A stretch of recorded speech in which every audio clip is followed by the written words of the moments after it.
Morning. I wanted to talk to you about the Kindness Project that Ali introduced to us last week in the email briefing. It's a project that we wanted to do through Lent to kind of help focus our continued ways of reaching out and blessing our community.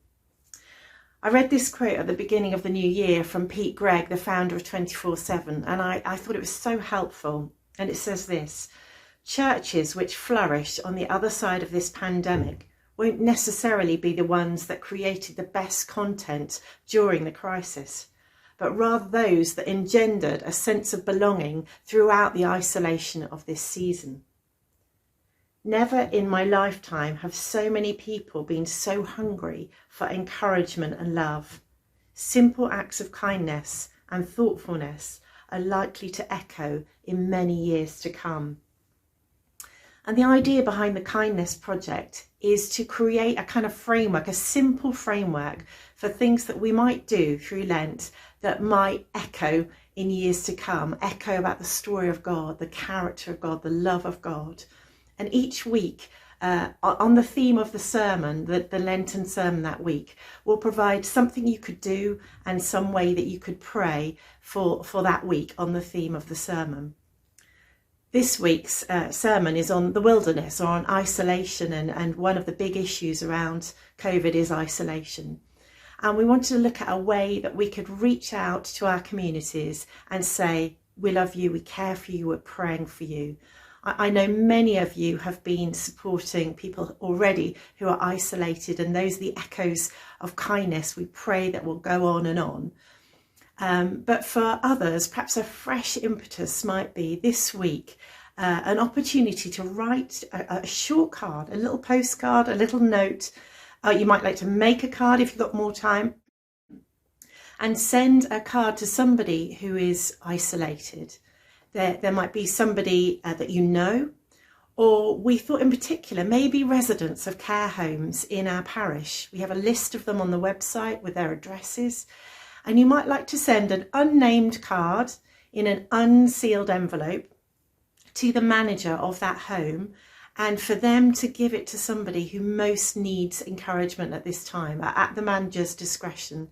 I know when we took the Borden bags to Stora Court, that's how that worked. They gave them out to residents they knew particularly needed encouragement at that time, even if we didn't necessarily know who they were. But I know what a blessing that would be.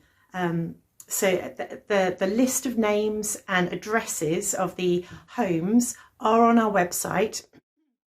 You can find them there, and if you send an unnamed card in an unsealed envelope to the manager of the care home, you might like to mention in the card that you're a member of one of the churches here and that we're praying for them. And what a blessing that would be, and what huge ripples of kindness would go out if each one of us watching today just took 5 minutes to send a card to somebody in our parish who's struggling with isolation, and we're saying, we love you, we're praying for you, and what a difference that would make.